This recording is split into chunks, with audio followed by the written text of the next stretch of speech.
The radar screen flickers, a faint blur, a meaningless echo. At least, that's what everyone thought. But that broken radar, that ghostly signal over the channel, would become the reason Britain still stands free today. By the summer of 1940, Adolf Hitler had achieved what no other European leader in modern history had managed. Poland had fallen, Denmark and Norway had surrendered, and the armies of France had been crushed in just 6 weeks. The German war machine moved with terrifying speed and precision, leaving chaos and defeat in its wake. Now only one enemy remained, a small island nation across a narrow stretch of sea. Britain stood alone, its fate uncertain, as the continent had fallen around it. And the only thing separating Hitler's forces from total victory was 20 miles of grey churning water, the English Channel, and a handful of young men flying Hurricanes and Spitfires, the last line of defense against an invasion unlike anything the world had ever seen.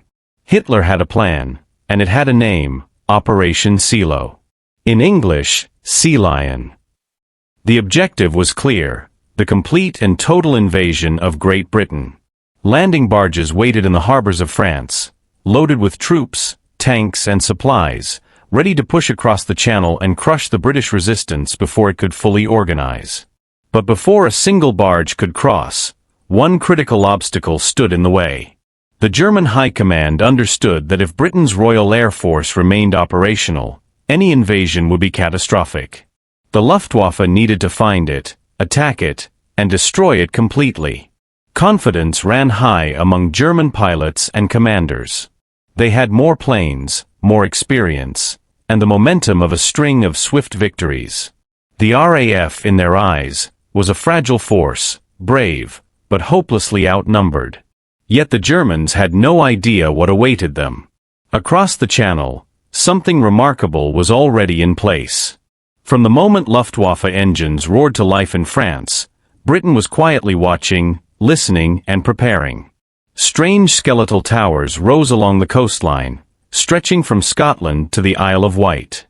To most civilians, they appeared useless, awkward steel constructions, but inside these towers lay Britain's first line of defense, Chain Home, the world's first operational radar network. Each tower could detect aircraft at distances of up to 100 miles, giving Britain the unprecedented ability to see the enemy long before the enemy could see them.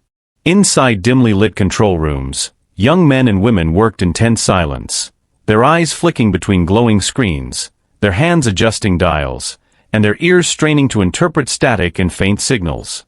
Many of these operators were barely 20 years old and had never faced combat, yet each blip on the radar could mean life or death for pilots scrambling into the sky. Every echo, every pulse of energy across the green cathode ray tubes was analyzed, plotted, and reported to Fighter Command. These young operators became the invisible eyes of Britain. While German reconnaissance planes flew over the coast, Chain Home lit up like a warning signal, revealing their presence long before they had reached striking distance. This was a revolution in warfare, something the Luftwaffe could neither see nor comprehend. In the Fighter Command operations room, Air Chief Marshal Hugh Dowding and his officers monitored a vast network of flashing lights and moving markers, plotting intercepts with a precision that would have been impossible just a year earlier. No squadron was sent blindly into the sky. Every Hurricane, every Spitfire, scrambled with exact timing, every maneuver choreographed according to the radar's guidance. The towers were exposed, vulnerable, and often underestimated, but their role would prove critical. They were Britain's eyes, silently scanning the skies while the nation slept, waiting for the storm that would come with the largest air assault in history. As darkness fell, radar operators stared at flickering screens, nerves taut, aware that in just a few hours, the Luftwaffe would unleash the full might of its bomber fleet. The Chain Home network, already partially incomplete and technologically new, would have to carry the weight of national survival. Those skeletal towers, which most had mocked or ignored, held the potential to save Britain from invasion and alter the course of the war. In that quiet, tense night before the battle, the stage was set. The enemy was coming, the skies would soon ignite with aerial combat, and the fate of an island nation rested in the hands of unseen young operators and the strange glowing technology they commanded. An invention ahead of its time, 2:30 to 5:30. The technology, by modern standards, was astonishingly crude. Each towering structure along Britain's coast emitted long, invisible pulses of radio waves, scanning the skies for the faintest reflection of enemy aircraft.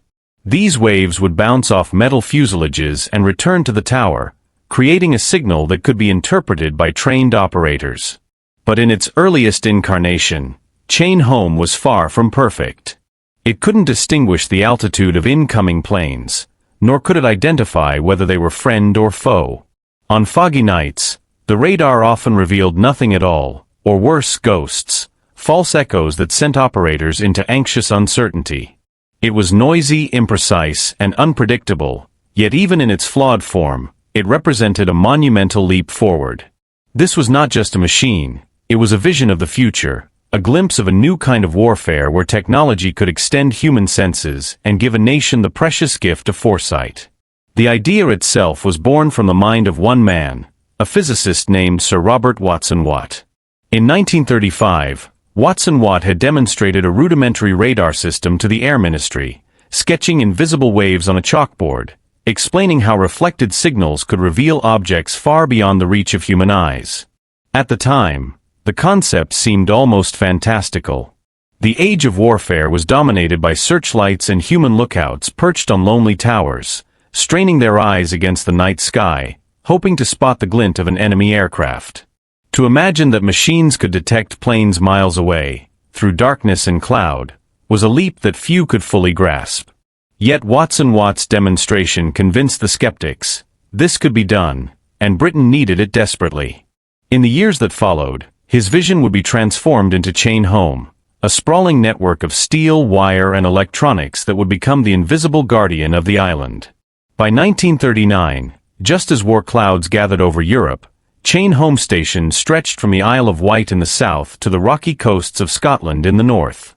The network was a fragile, untested shield, held together by vacuum tubes that overheated easily, copper wires that snapped in storms, and the tireless dedication of operators who often worked through long nights with little sleep.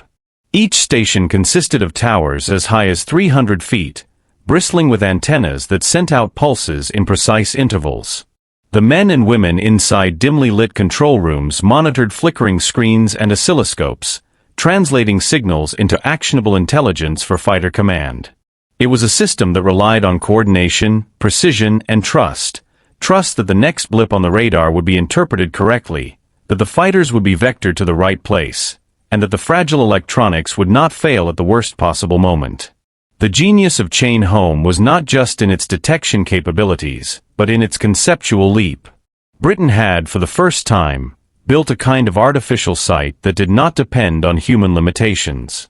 Clouds, darkness, and even enemy attempts at deception could not hide approaching aircraft from this network. For the first time, the RAF could anticipate attacks rather than react to them.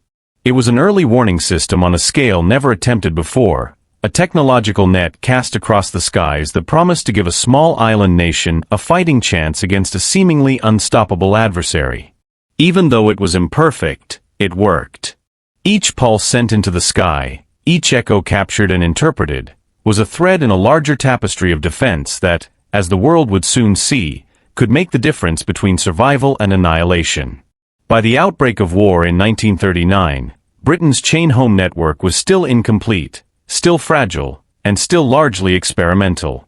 Yet it was already proving its value. As Luftwaffe reconnaissance flights scouted the coasts, radar operators tracked each movement, logging positions, plotting courses, and passing vital information to fighter squadrons poised to intercept. In a conflict dominated by speed, numbers, and firepower, Chain Home gave Britain something money and manpower could not buy: time. The ability to see before being seen, to strike preemptively rather than reactively, was the most precious advantage in a war where a few minutes could decide life or death. In those early months, even as the system faced technical glitches, false signals, and the inevitable skepticism of some military officials, it quietly matured into a sentinel, a new kind of warrior standing watch over the British Isles. It was not just a machine, it was hope made tangible. In the shadow of the coming storm, as Hitler's Luftwaffe prepared for the assault that would define the fate of Europe, chain home represented a chance, a fragile, flickering, yet profound chance, that Britain could survive. The towers themselves, skeletal against the horizon, seemed almost ordinary, but inside each pulse, each echo, each flicker on the screen, lay the potential to save a nation.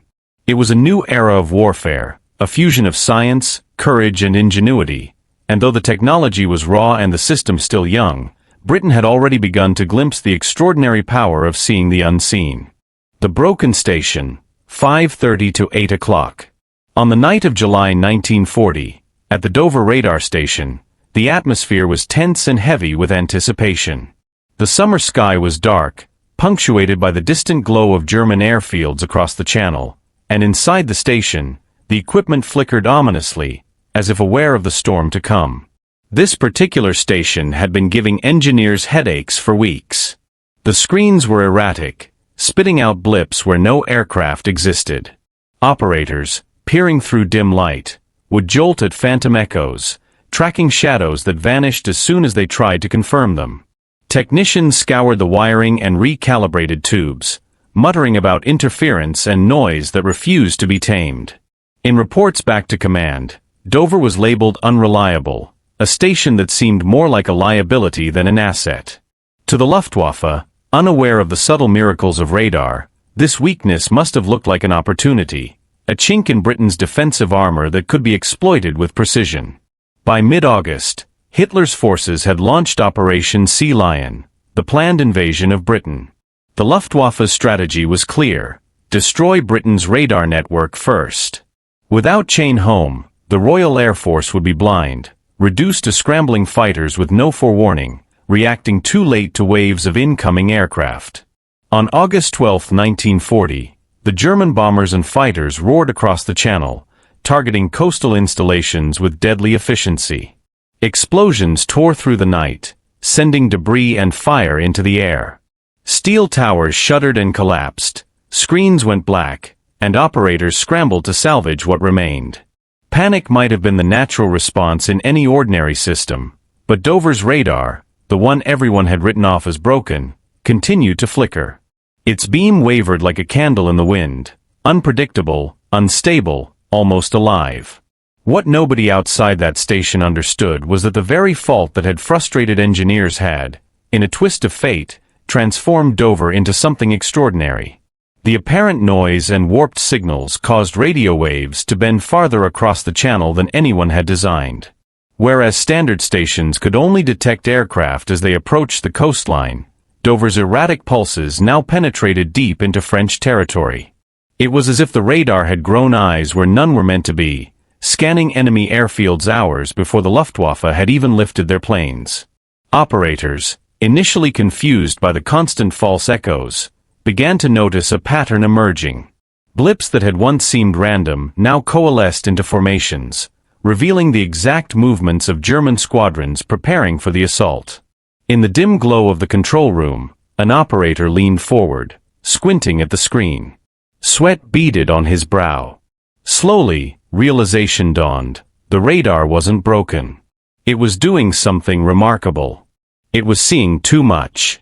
The erratic reflections, once dismissed as interference, were now giving the RAF the intelligence they desperately needed: early warning of the Luftwaffe's attack, hours before their bombs would fall. This unintentional anomaly turned Dover into a sentinel capable of scanning across the channel, a fortuitous defect that provided Britain with a strategic advantage no one had anticipated. The very imperfection that had seemed like a liability had, in fact, become one of the most valuable assets in the fight for survival. As night deepened and the German formations moved closer to the coast, Dover's broken radar continued its silent vigil. Operators coordinated with fighter command, relaying information that allowed Hurricanes and Spitfires to be scrambled with precision. Instead of being caught off guard, the RAF could intercept the enemy in full strength, positioning pilots where they were most needed. Every warped blip on that screen became a line in the map of Britain's defense, guiding fighters, timing counterattacks, and ultimately saving countless lives. Without Dover's anomalous radar, the Luftwaffe might have achieved complete surprise, and the story of Britain's survival could have been very different. By morning, the damage along the coast was clear. Several radar stations had been destroyed, fires smoldered, and the landscape bore the scars of the Luftwaffe's assault. Yet Dover's tower, flickering and warped though it was, had remained operational enough to perform its critical task.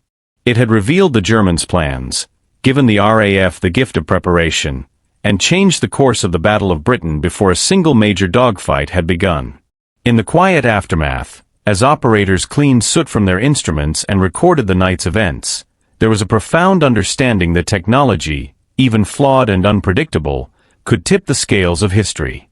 The broken radar had not failed. It had succeeded beyond expectation, proving that sometimes, the very flaws we fear are the ones that save us.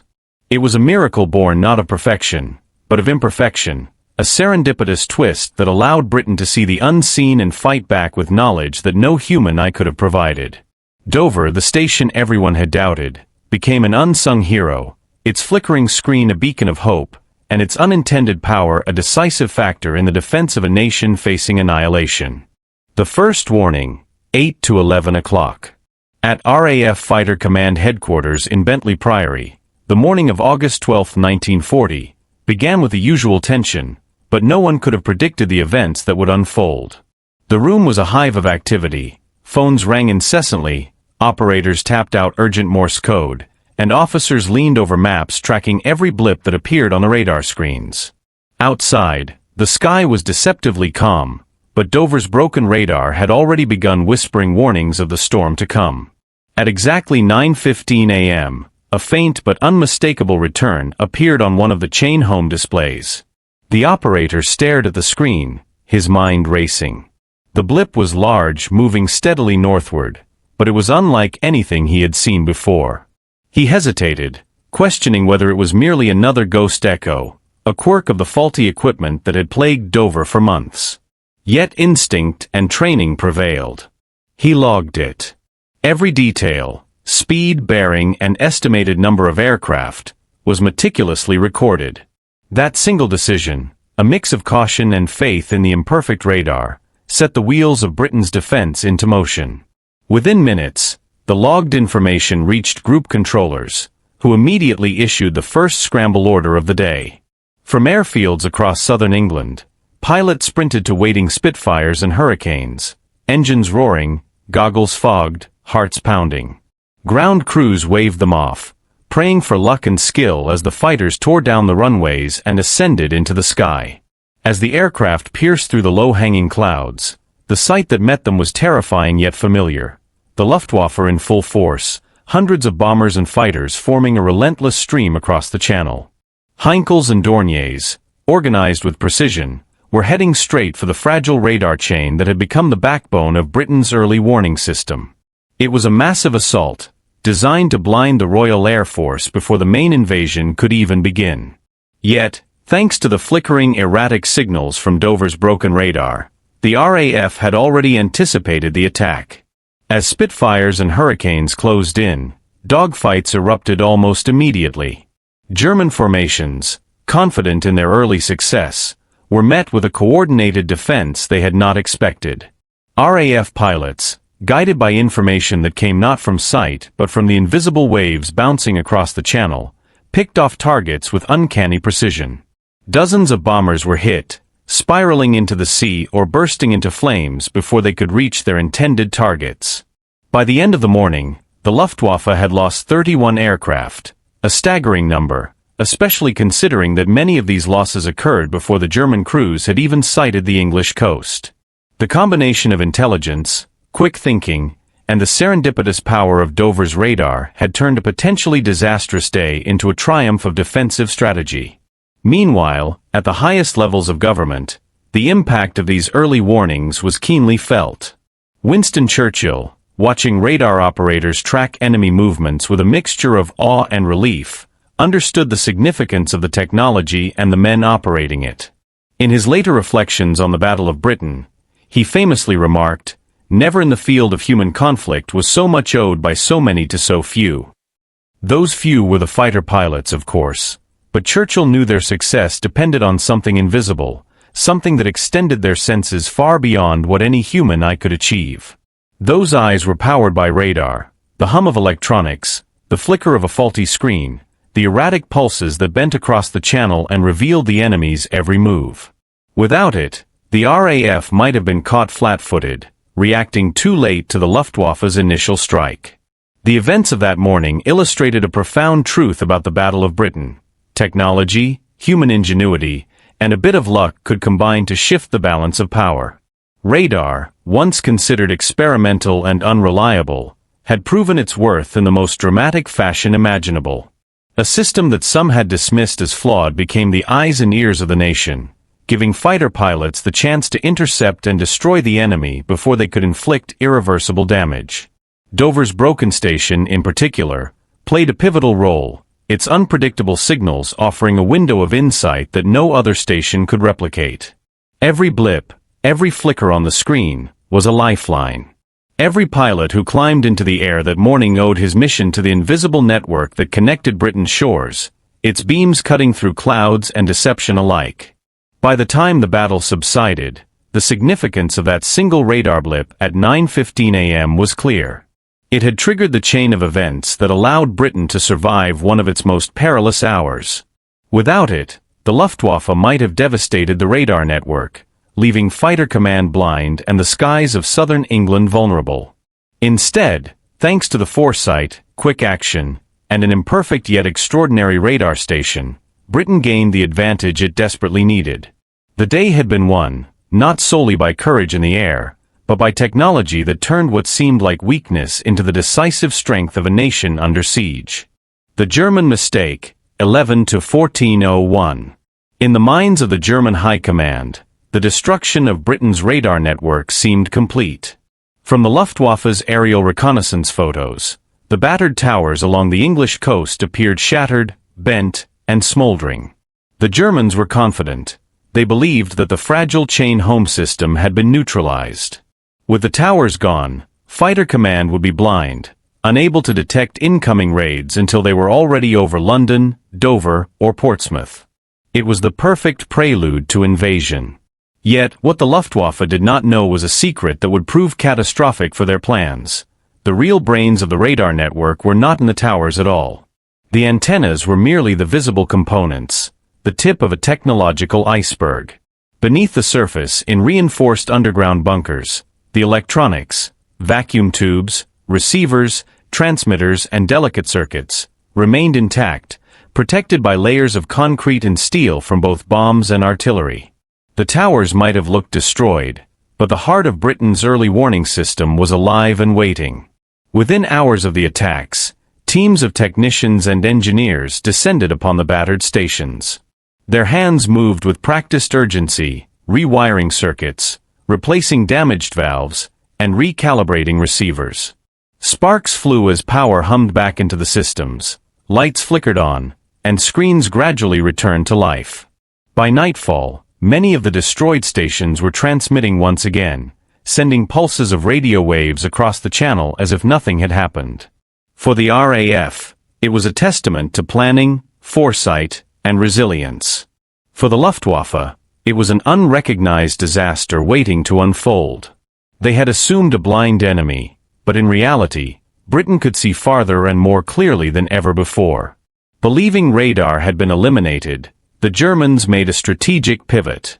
They shifted their focus from the coastal towers to Britain's airfields, aiming to cripple fighter command at its source. Bombs rained down on grass runways, hangars, and dispersed squadrons. Yet, every raid, every movement of the Luftwaffe, was detected almost instantly.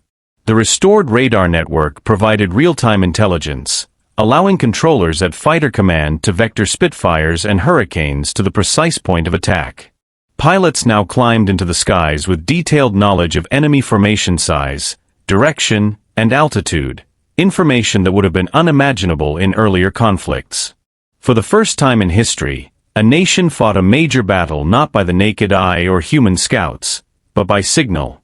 Invisible waves of energy, bouncing back from enemy aircraft, became the eyes of a nation under siege. This German miscalculation had profound consequences. While bombers struck airfields, radar-guided fighters intercepted them at the optimal moment, disrupting formations, scattering crews, and inflicting losses that compounded throughout the day. The Luftwaffe, confident in their strategic intelligence, found themselves ambushed time and again, unable to understand why British fighters always seemed to appear exactly when needed. Each raid that they believed successful only revealed the growing efficiency of the RAF's response. The broken radar at Dover, along with the quickly restored chain home stations, turned what should have been chaos into a controlled defense. The Germans had underestimated the resilience of British technology and the ingenuity of those who operated it, and that misjudgment would cost them dearly in the weeks to come. From the perspective of the British, the unfolding events were a mix of relief and vindication. The network that many had doubted, the radar system dismissed by skeptics as crude or unreliable, had proven itself in the most dramatic fashion imaginable. Not only had it survived the Luftwaffe's initial assault, but it had also enabled Fighter Command to act with precision, timing, and deadly efficiency. The combination of hardened infrastructure, skilled technicians, and a few lucky quirks in the system, like the extended range caused by Dover's broken radar, created a defensive advantage that the Germans had failed to anticipate. For the men and women monitoring the radar screens, every pulse and blip represented hope, every successful interception a confirmation of their work and sacrifice. This moment marked a turning point in the Battle of Britain. The Luftwaffe, thinking they had achieved their first objective, disabling radar, were blindsided by the very technology they had sought to destroy. Instead of blinding the RAF, their attacks had revealed the durability and effectiveness of Britain's early warning system. For the first time, a country leveraged electronic intelligence to control the air, turning what could have been a defensive disadvantage into an unprecedented strength. Radar had not only survived the bombs, it had become a decisive weapon in its own right, reshaping the rules of aerial warfare and proving that sometimes, the unseen can be more powerful than the obvious. The Invisible War, 2 p.m. to 5 p.m. Radar had transformed the Battle of Britain into a war fought not just with guns and planes, but with numbers, calculations, and signals. Every tiny blip on a radar screen carried a wealth of information, the position of enemy aircraft, their direction, speed, and even rough altitude estimates. Each flicker of light became a piece of a larger puzzle, decoded by operators and fed into the intricate machinery of Britain's air defense. At the heart of this system was the Dowding system, named after Air Chief Marshal Sir Hugh Dowding, the head of Fighter Command. It was an unprecedented integration of radar, radio communication, plotting rooms, and fighter bases, a living network that could see the invisible and respond before the enemy had even crossed the horizon. The technology itself was remarkable, but it was the human element, the tireless men and women who operated it, that turned it into something extraordinary. In the plotting rooms, women moved colored markers across large maps, representing squadrons of Spitfires and Hurricanes poised for action. Phones rang constantly, relaying sightings, confirmations, and instructions. Information flowed seamlessly from radar stations to the command centers, then to airfields, where pilots were ready to climb the skies at a moment's notice. It was a dance of precision and timing, a ballet of physics and strategy. Without radar, Fighter Command would have been overwhelmed, outnumbered 5-1, struggling to spot formations before they were already overhead. With radar, they were everywhere at once. They could anticipate attacks, vector pilots directly into the path of the enemy, and strike with a lethal efficiency that baffled the Luftwaffe. German pilots, soaring over the Channel, often found themselves confused, disoriented, and under fire before they could even react. Luftwaffe commanders were convinced Britain had spies embedded deep in France, tipping off pilots and coordinating defenses. In reality, Britain had no spies, just physics. The invisible waves of radar had become eyes that could pierce clouds, darkness, and deception. Spitfires appeared seemingly from nowhere, intercepting Heinkels and Dorniers with precise timing, shattering formations, and scattering crews before they reached their targets. Every attack that the Germans believed to be a surprise was anticipated, tracked, and countered with remarkable accuracy. Among all the radar stations, one in particular played an outsized role, the broken station near Dover. Its displays flickered erratically, and its signals were warped, but that flaw turned into an unexpected advantage. Unlike other stations, it was picking up echoes of German aircraft assembling far inland, sometimes hours before they reached the channel. These early warnings gave the RAF invaluable minutes to scramble squadrons, organize patrols, and position fighters perfectly for interception. That so-called faulty radar had effectively extended Britain's eyes deep into enemy territory, creating a buffer of time that would prove decisive day after day. This invisible war was as much mental as it was physical. Pilots, briefed by precise data, engaged the Luftwaffe with confidence. Controllers, plotting each movement, made split-second decisions that would determine survival or destruction. And the Germans, seeing their plans unravel time and again, faced a growing sense of helplessness. They were flying blind in a landscape where every move was anticipated. Britain's early warning system was more than a tool, it was a force multiplier, allowing a smaller, outnumbered air force to dominate the skies against an enemy with superior numbers and firepower. Radar also changed the very nature of strategy. Fighter command no longer relied on continuous patrols, wasting fuel and exhausting pilots. Instead, fighters were directed to the precise point of contact with the enemy, conserving resources while maximizing effectiveness. It allowed Britain to fight efficiently, intelligently, and relentlessly. The network of towers, bunkers, plotting rooms, and communication lines had become a weapon in itself, a web of intelligence that could detect, predict, and counter enemy actions before they unfolded. By the end of each day, the pattern was clear. The Luftwaffe might strike, but the RAF was always ready. The invisible eyes of radar ensured that every raid was met with an orchestrated, precise, and devastating response. And the Dover station, with its peculiar unplanned advantage, continued to provide early warning that no human reconnaissance could match. In the skies over Britain, technology and human skill merged to create an unmatched defensive network.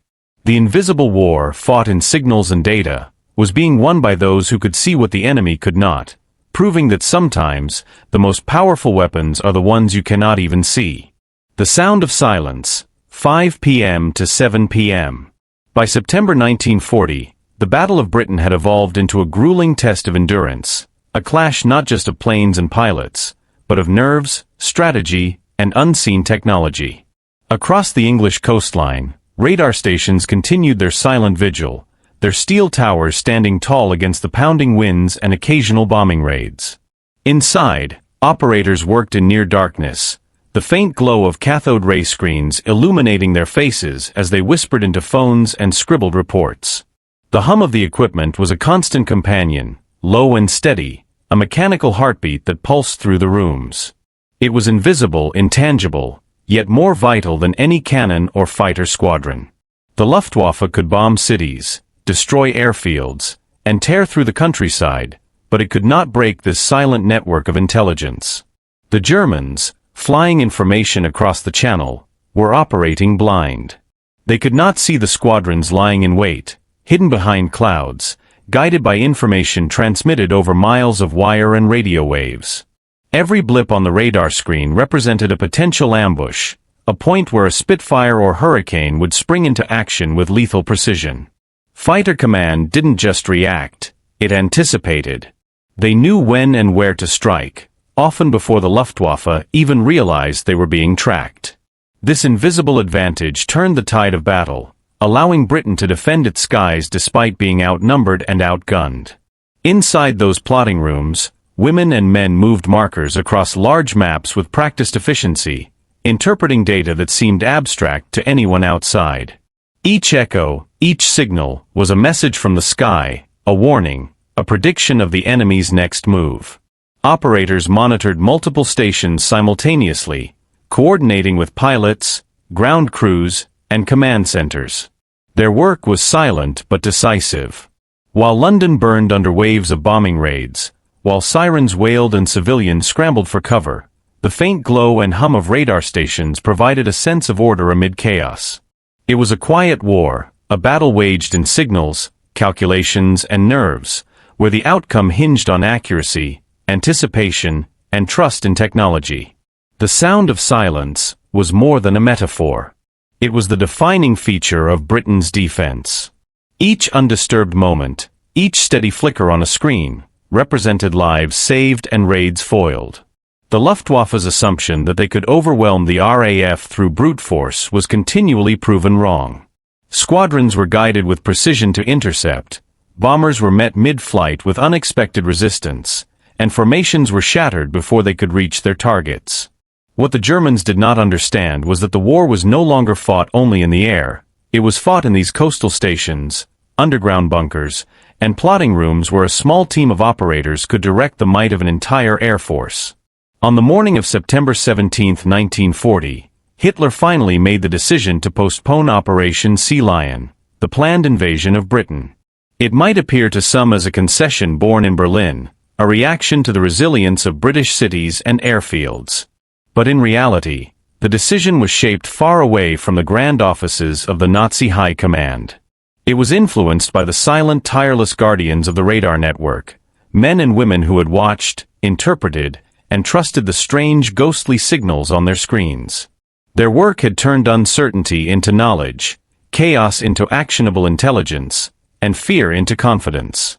Every glowing blip, every faint hum of the machines, had contributed to a defense so effective that an entire invasion had to be reconsidered. This quiet, unassuming technology, often dismissed as experimental, even broken at times, had become Britain's shield. It allowed Fighter Command to orchestrate attacks with surgical precision, to conserve resources, and to maintain the morale of both pilots and civilians. The hum of radar was more than a sound, it was the rhythm of a nation refusing to be conquered. And in those dark coastal rooms, where the only illumination came from screens and occasional candlelight, the operators bore witness to history. They understood that each echo, each flicker, represented not just enemy aircraft, but a chance for Britain to survive. They were the unseen, uncelebrated architects of victory, whose faith in the invisible waves of technology would change the course of the war. When Hitler finally abandoned his invasion plans, it was a moment that vindicated their efforts. The skies over Britain remained free, the cities still standing, and the Battle of Britain had been won not only by courage in the air but by vision that transcended sight. In those rooms, in the hum and glow of radar, Britain had found its invisible weapon, a testament to ingenuity, perseverance, and the extraordinary power of silent vigilance. Legacy. Radar's story did not end with the Battle of Britain. The technology that had once seemed experimental, even temperamental, would go on to shape every conflict that followed. Across oceans and continents, in skies thick with tension, radar became the eyes of nations, the unseen guardians that could detect threats long before they arrived. From the icy waters of the Atlantic, where convoys relied on radar to evade U-boats, to the tense skies of the Cold War, where every flicker on a screen could mean the difference between peace and annihilation, radar transformed warfare into a contest of information and anticipation. Yet, despite its later triumphs, its first and most crucial victory was on the wind-swept coasts of England in 1940. There, in a small corner of Dover, a flickering, seemingly broken beam kept an entire island from falling into darkness. The Dover station, once thought unreliable, had become the silent hero of Britain's defense. While bombs tore through cities and cannon fire rumbled across the countryside, that stubborn pulse of energy, wavering, erratic, unpredictable, gave Fighter Command the edge it needed. It detected formations of German aircraft assembling miles away, allowing pilots to be scrambled with precision, saving countless lives and aircraft. The operators who manned the stations often worked long hours in dimly lit rooms, listening to the hum of the equipment, interpreting ghostly echoes, and moving markers across plotting boards. They were unsung heroes, their work invisible to the public eye, yet their decisions and attention to detail turned the tide of an entire war. Even today, the remnants of chain home towers stand along the English coast, silent witnesses to history. Some have been preserved as memorials, others crumbling against the relentless sea winds, yet all carry the memory of that crucial moment when technology and human ingenuity combined to defend a nation. The sea cliffs that once overlooked incoming German formations now look down on calm waters, a peaceful contrast to the chaos that unfolded 80 years ago. RAF graves scattered across the countryside serve as solemn reminders of the young men who flew into the sky, guided by invisible eyes, to protect their homeland. And through it all, the faint echo of a radar pulse seems to linger, a ghostly reminder of a battle fought not just with guns and courage, but with foresight, precision, and unwavering trust in human ingenuity. Narration softens, reflective. Sometimes, the difference between survival and destruction is not a general strategy, a soldier's courage, or the power of a gun. Sometimes, it is a flicker of light on a broken screen, an idea that someone had the vision to believe in when others saw only failure. That flicker, that imperfect, unpredictable pulse, became a shield for a nation, a lifeline in a moment when everything seemed on the verge of collapse. It taught a generation, and every generation since, that innovation and belief can triumph over overwhelming odds, that courage takes many forms, and that even the smallest advantage, if nurtured and trusted, can have monumental consequences. The story of Dover's broken radar is, at its heart, a story about faith in the unseen, about human ingenuity amplified by technology, and about the extraordinary outcomes that can arise from ordinary people doing extraordinary work. It reminds us that victory often depends on preparation and vision long before the enemy strikes, that survival can hinge on understanding patterns, anticipating moves, and valuing intelligence over brute force. The Battle of Britain was not just a test of courage in the air, it was a test of perception, strategy, and quiet persistence, fought in rooms glowing with the soft hum of electronics rather than the flash of gunfire. As the radar pulse fades in memory, as the towers stand tall against the horizon, and as the graves of pilots mark sacrifices made, the legacy of that summer remains clear. Britain survived not by chance, but because of foresight, innovation, and belief in a tool others dismissed. The broken radar was never truly broken. It was a symbol of resilience, of human determination, and of the unseen threads that can determine the course of history. And so, when we remember the Battle of Britain, we remember not only the pilots and the planes, but also the flickering screens, the quiet hum, and the vision that turned a fragile, imperfect technology into a shield that kept an island safe from conquest. In the end, sometimes the greatest victories are achieved not with force, but with a single idea, a single spark, or a single flicker of light that someone had the courage to trust. That flicker on a broken radar screen saved a nation, and in doing so, changed the course of history forever.